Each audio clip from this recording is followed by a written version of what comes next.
La vie ne commence jamais, et la mort ne s'achève jamais. Toutes deux sont les respirations d'un même poumon invisible. Pourtant, nous passons toute notre existence à vouloir séparer ce qui est continu. Nous appelons vie ce qui bouge et mort ce qui s'arrête. Et ainsi, nous perdons la vision de l'ensemble. Le Tao, dans son silence, observe cette confusion humaine. Il sait que naître et mourir ne sont que les gestes d'un même corps. Et c'est de cela dont nous devons parler aujourd'hui. La chaîne Solstice est née de cet élan, éclairer ce qui est voilé. Nous ne parlons pas de spiritualité comme d'une fuite, mais comme d'une lecture lucide du réel.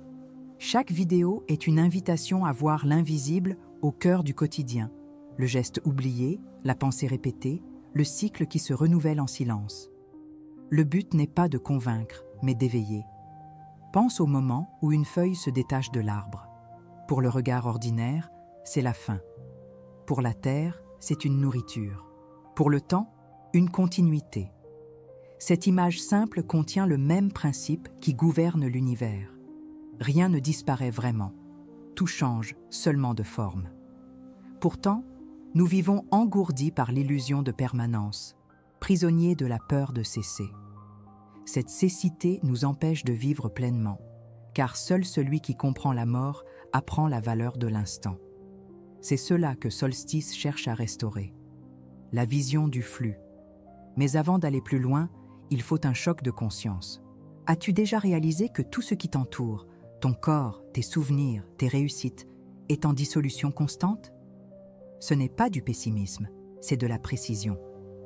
La réalité ne repose pas sur la durée, mais sur la transformation. La vie n'est pas un objet que l'on possède, c'est un mouvement auquel on participe. Quand on comprend cela, la manière de sentir le temps, l'attachement, l'amour, la douleur se transforme. Ce qui paraissait perte devient passage. C'est là que la philosophie devient guérison. Ce contenu s'adresse à ceux qui cherchent à comprendre, non simplement à croire. À ceux qui ont pressenti qu'il existe quelque chose au-delà de la surface des faits.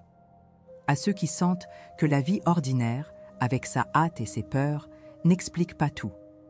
Les idées que nous explorons sont des outils pour voir l'invisible en soi-même. La mort, dans ce contexte, n'est pas un tabou, mais une enseignante. Et chaque réflexion est une clé pour traverser l'inconnu avec lucidité. Dans le Tao, la vie et la mort ne sont pas des opposés, ce sont des rythmes complémentaires. Naître est l'ouverture du souffle, mourir, sa fermeture. Tous deux sont les gestes d'une même harmonie. Quand nous résistons à cette harmonie, nous souffrons. Quand nous la comprenons, nous y participons consciemment. Solstice est le lieu de cet apprentissage. Un laboratoire de conscience où la pensée et le silence se rencontrent. Ici, tu apprends à voir ce que tu craignais autrefois. Avant de conclure, une invitation simple. Si ce thème t'interpelle, si quelque chose en toi reconnaît cette vérité indicible, abonne-toi à la chaîne Solstice. Chaque nouvelle vidéo approfondit ce voyage de perception. Sans dogme, sans promesse, seulement de la clarté. Laisse ton like pour que ce savoir atteigne d'autres personnes qui ont besoin d'entendre ce que nous avons oublié depuis des siècles. Qu'il n'existe pas de vie sans mort, ni de mort sans vie. Tout n'est qu'un même souffle, respiré dans des directions différentes. En 1973, un groupe de scientifiques japonais observa quelque chose qui défiait les lois biologiques connues. Une colonie de Turritopsis dohrnii, la fameuse méduse immortelle, inversait son propre vieillissement. Menacé de mort, son corps retournait à l'état juvénile et tout recommençait. Cette découverte, encore étudiée aujourd'hui, révéla un principe qui dépasse la biologie. La vie n'obéit pas à la linéarité. Elle se courbe, se refait, se recommence. Ce phénomène, aussi fascinant qu'il soit, est une métaphore vivante du Tao, le mouvement incessant qui revient sur lui-même, dissolvant l'idée de commencement et de fin. Ce que les scientifiques ont nommé rajeunissement, les anciens sages l'auraient appelé retour à l'origine. Le même élan qui pousse la méduse à se régénérer agit silencieusement en nous. À chaque pensée qui meurt, une autre naît. À chaque relation qui se défait, une nouvelle forme de lien s'esquisse. Le problème est que nous ne percevons pas ce flux, car la pensée humaine recherche la stabilité, et le flux, par nature, est impermanent. Nous vivons en essayant de retenir ce qui doit passer, et c'est ainsi que nous souffrons. Le Tao ne résiste pas, il observe, il s'écoule, il intègre. En regardant cette petite créature de l'océan, nous ne voyons pas seulement de la biologie, mais une leçon sur la nature même de l'existence. Mais si tout se transforme, qu'est-ce qui demeure? La science décrit les cycles, mais n'en explique pas la raison. La philosophie cherche à en saisir le sens, mais se heurte à la limite du langage. Entre les deux surgit l'expérience humaine, ce point où le savoir et le ressenti se confondent. La peur de la mort naît précisément de cette tension. Nous voulons la permanence dans un univers qui ne connaît que le changement. Et c'est dans cette contradiction que naît la souffrance. La méduse revient à l'origine, sans s'attacher à sa forme. Nous, au contraire, luttons contre l'inévitable. C'est pourquoi comprendre le cycle de la vie et de la mort n'est pas un simple exercice intellectuel, c'est une libération. Le même principe qui détruit est aussi celui qui soutient. Ce que nous appelons mort n'est que l'intervalle entre deux expressions d'énergie. Rien ne s'achève vraiment, tout se réorganise simplement. La fleur qui fane rend au sol les nutriments qui nourriront une autre fleur. Le corps qui se défait retourne à la matière qui servira de base à une nouvelle vie. Le Tao nomme cela « retour au non manifesté », le silence fécond où tout repose avant de renaître. L'opposition apparente entre vie et mort est en réalité l'oscillation d'un même champ. Et comprendre cela transforme radicalement notre manière de vivre. Dans la tradition taoïste, il est dit « celui qui comprend le retour comprend la voie du ciel ». Ce retour n'est ni géographique ni mystique, c'est un mouvement intérieur de conscience. Lorsque nous acceptons la dissolution comme partie intégrante du processus vital, quelque chose en nous cesse de résister. La tension entre ce qui naît et ce qui meurt devient harmonie. Voilà la véritable intelligence de la vie, s'adapter au flux plutôt que de lutter contre lui. Comme la méduse, nous apprenons que survivre ne consiste pas à conserver la forme, mais à préserver le mouvement. Le cycle est l'identité même de l'être. Chaque civilisation a tenté, à sa manière, de traduire cette vérité. Les Égyptiens ont érigé des pyramides pour éterniser le corps. Les Hindous ont créé des rites pour libérer l'âme. Le Tao, lui, a simplement observé et vu que tout était déjà éternisé par l'acte même du changement. La conscience, lorsqu'elle s'éveille, ne cherche pas la continuité, mais la cohérence. Elle ne veut pas fuir la mort, mais la comprendre comme une part de la respiration cosmique. C'est cette vision que la chaîne Solstice invite à cultiver, une perception plus vaste, moins linéaire, plus organique. Ici, les idées ne sont pas des consolations, elles sont une pratique, une manière d'être présent dans le flux. Ce que cette histoire nous enseigne est à la fois simple et essentiel. Rien n'est statique. La vie est un geste continu de détachement. La mort n'en est que la courbe suivante. Celui qui observe attentivement voit que l'univers ne répète pas. Il se renouvelle. Et si nous le comprenons profondément, la peur cède la place à la révérence. Voilà la clé cachée du Tao, le secret qui transforme la terreur en sagesse. Reste avec moi dans cette vidéo et ensemble, nous traverserons les couches suivantes de ce mystère. Lorsque nous essayons de résoudre la peur de la mort par la distraction, l'attachement ou le contrôle, nous renforçons précisément le schéma qui la maintient. Nous cherchons à prolonger la vie en accumulant des biens, des expériences et des certitudes, comme si le temps pouvait être apprivoisé. Nous créons des rituels de déni, nous évitons le vieillissement, masquons le deuil, transformons le silence en bruit. Mais toute tentative de résister au flux engendre une tension intérieure. Le corps se durcit, la pensée se répète, l'émotion se referme. La peur que nous cherchons à éloigner devient alors une présence constante. Voilà le piège. Combattre l'impermanence ne fait qu'en élargir l'ombre. Dans le Tao, cette résistance est perçue comme une maladie de l'esprit, celle de vouloir fixer ce qui est changeant. Les neurosciences modernes confirment ce que les anciens savaient déjà intuitivement. Le cerveau humain réagit à l'inconnu en activant les zones associées à la menace. Cela signifie qu'en tentant de contrôler l'inévitable, nous renforçons les circuits de l'anxiété et de l'anticipation. C'est comme vouloir éteindre un feu en soufflant dessus. Supprimer l'incertitude ne fait pas disparaître la peur. Elle se déplace simplement vers d'autres aspects de la vie. Ainsi, celui qui craint la mort finit par craindre le temps, la perte, l'erreur, le silence.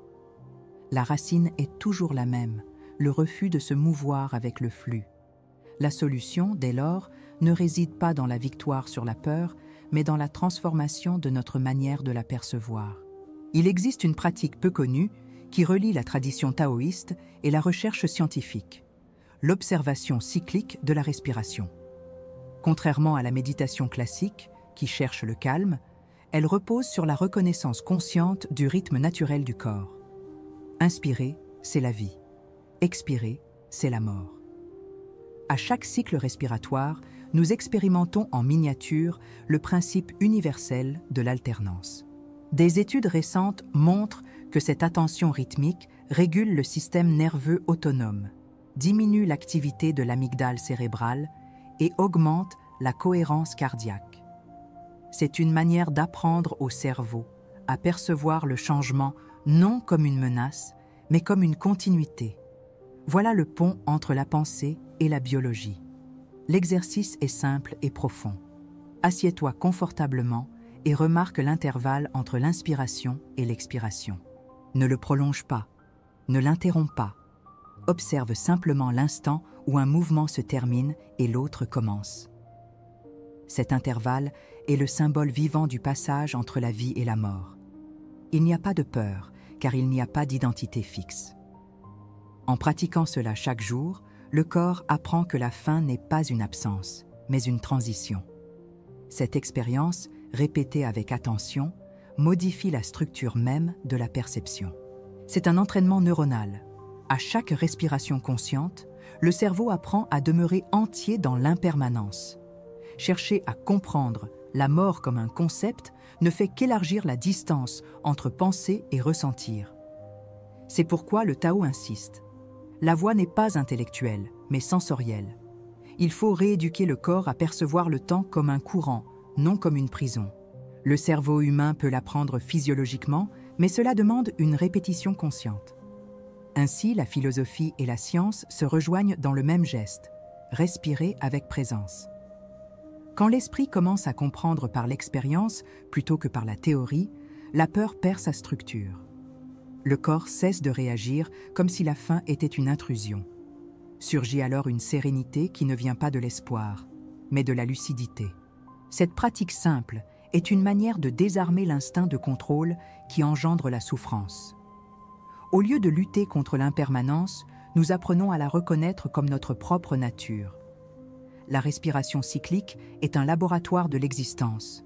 Chaque cycle enseigne que le détachement n'est pas une perte, mais un retour à l'harmonie. Et lorsque le corps comprend cela, l'âme trouve enfin le repos dans le mouvement. Si tu es arrivé jusqu'ici, essaie maintenant 3 cycles conscients de respiration. Inspire, fais une pause, expire, fais une pause, en percevant que l'intervalle est le point où tout recommence. Ce petit geste contient l'essence de ce que le Tao appelle la sagesse naturelle. Vivre sans résister au rythme du changement. Et lorsque tu auras terminé, laisse en commentaire la phrase qui scelle cet engagement intérieur. Je choisis de respirer avec le flux de la vie. C'est la première affirmation de liberté, simple, scientifique et profondément réelle. La pratique de l'observation cyclique de la respiration est, avant tout, une méthode d'intégration entre le corps et la conscience. Dans le taoïsme, le souffle vital, le qi, est la manifestation du mouvement universel à l'intérieur de l'individu. Chaque inspiration apporte l'énergie du monde. Chaque expiration rend au monde ce qui n'a plus d'utilité. Cette alternance est le langage le plus direct de l'impermanence.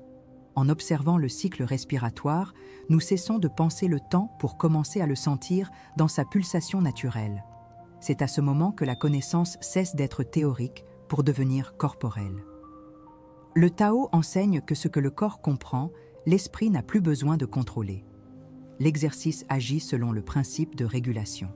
Le système nerveux humain a été façonné pour réagir au danger, mais non pour maintenir le calme face à l'inévitable. Lorsque nous respirons de manière consciente et rythmée, le cerveau interprète ce schéma comme un signal de sécurité et interrompt le cycle automatique de défense. La pratique rompt l'association entre incertitude et menace, créant un espace de neutralité cognitive. C'est dans cette neutralité que naît la sagesse. Freud affirmait que la névrose est le résultat de la résistance à la réalité. Dans le taoïsme, on appelle cela la disharmonie. Dans les deux systèmes, la guérison commence lorsque cesse la résistance à ce qui est. Le bouddhisme offre un parallèle précieux. Dans l'anapanasati, ou attention pleine à la respiration, le pratiquant apprend que l'air qui entre n'est pas différent de celui qui sort, il a seulement changé de direction. Cela révèle que le moi et le monde ne sont pas des entités séparées, mais des expressions d'un même flux. La dualité entre intérieur et extérieur est une illusion perceptive, tout comme l'opposition entre vie et mort. La conscience s'élargit lorsqu'elle reconnaît cette continuité. La peur de la dissolution disparaît, car le sujet comprend qu'il n'y a rien à préserver, seulement quelque chose à accompagner.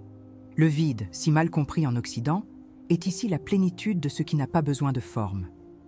Les études sur la cohérence cardiaque montrent que la respiration consciente harmonise les rythmes physiologiques, induisant un état de synchronie entre le cerveau et le cœur.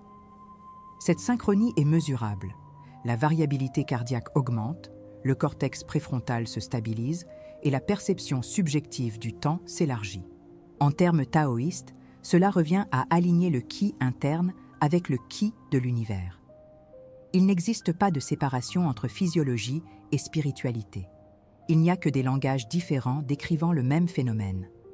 Lorsque la respiration se stabilise, la pensée cesse d'osciller et l'individu fait l'expérience de ce que les textes anciens appellent la présence silencieuse. Sur le plan symbolique, inspirer est expansion, expirer est recueillement. Aucun des deux états n'est supérieur à l'autre, tous deux sont nécessaires. L'esprit moderne, habitué à rechercher une croissance constante, oublie que la contraction est une part essentielle de l'équilibre. C'est dans le recueillement que l'énergie se condense et que le sens se renouvelle. Tout comme l'hiver prépare le printemps, le silence prépare l'expression. En observant le cycle respiratoire, nous entraînons l'esprit à accepter le retour comme partie de la vie, et non comme une défaillance. C'est comprendre la mort comme partie du rythme, non comme son interruption. Ce processus dissout l'identité fixe. Le moi, qui observe la respiration, découvre qu'il est aussi observé, et à cet instant, le contrôle se défait. L'individu perçoit qu'il n'existe pas une entité séparée qui respire, mais un champ de conscience au sein duquel la respiration se produit. Cette perception est le cœur de la sagesse taoïste. La réalité n'est pas créée par la volonté, mais par la correspondance entre l'intérieur et l'extérieur. Lorsque cette correspondance est totale, l'effort disparaît et la naturalité surgit. Le bouddhisme appelle cet état nirvana. Le Tao l'appelle Wu Wei, l'action sans résistance, la vie qui s'écoule sans effort. Enfin, comprendre la respiration comme symbole du cycle vital, c'est comprendre le sens même de l'existence. L'inspiration représente la naissance, l'expiration représente la mort, et l'intervalle représente le mystère. Entre les deux, il y a continuité, non rupture. La psychologie nomme cela intégration. Le Tao l'appelle retour. Cette vision dissout l'angoisse de conserver ce qui est éphémère et remplace la peur par la clarté. Le pratiquant, en vivant selon ce rythme, ne cherche pas à prolonger la vie, mais à y participer consciemment. Ainsi, la pratique cesse d'être une technique pour devenir un mode d'être. La respiration de l'univers se répétant en nous, sans effort, sans crainte, dans une parfaite harmonie. Peut-être que la question qui demeure, au terme de tout, est à la fois simple et insondable. Si rien ne meurt vraiment, qu'est-ce qui naît alors? L'esprit cherche des réponses, mais le Tao ne fait que renvoyer le miroir, montrant que celui qui interroge est aussi celui qui se transforme. Le bénéfice de cette compréhension ne réside pas dans la possession d'un nouveau concept, mais dans la libération de la compulsion à comprendre. Lorsque nous cessons d'exiger que la vie s'explique elle-même, elle révèle sa clarté naturelle. Le silence cesse d'être absence pour devenir présence. La pratique, alors, n'est plus un exercice. Elle est la respiration même de l'instant. Et dans cet instant, le temps se dissout. Il n'est plus possible de revenir à l'ancienne perception après avoir touché le flux. Voir la vie et la mort comme un seul et même geste change la manière dont nous ressentons tout. La peur, l'amour, le désir, le temps. L'esprit devient un fleuve plus lent, le corps s'accorde au rythme des saisons et la conscience apprend à se reposer dans le mouvement. Le Tao n'a jamais promis l'éternité, seulement la cohérence. Et lorsque cette cohérence est ressentie, le besoin de contrôle s'évanouit. La sérénité ne vient pas de la foi, mais de l'évidence. Rien ne se perd, tout change simplement de place. Il n'y a ni feu, ni révélation soudaine, seulement une lucidité tranquille qui s'installe lorsque le regard cesse de chercher. C'est comme si le monde, soudain, respirait avec nous. Tout demeure semblable et pourtant plus rien n'est le même. Voilà la transformation qui ne demande pas d'applaudissements, seulement un témoin. La vie devient un événement transparent et la mort, un intervalle de lumière. La pensée, jadis agitée, s'incline en révérence. Et l'ancienne question « Qu'est-ce que la fin ?» perd son sens, car la fin se révèle comme une autre forme de commencement. Le taoïsme a toujours enseigné que le chemin ne mène nulle part, parce que le chemin est le fait même de marcher. Lorsque nous comprenons cela, le besoin de destination disparaît. Le voyage se suffit dans l'acte d'être vécu. C'est la leçon la plus simple et la plus difficile à accepter. La vérité ne s'atteint pas, elle s'habite. L'esprit qui cherchait des réponses se repose dans le rythme de la respiration. L'ego, qui craignait de se dissoudre, comprend qu'il n'a jamais été séparé du tout. Et la vie, enfin, se révèle pour ce qu'elle a toujours été, le mouvement qui soutient tous les mouvements. La philosophie, lorsqu'elle mûrit, abandonne les explications et retourne à l'observation. La pensée devient un outil de contemplation, non de domination.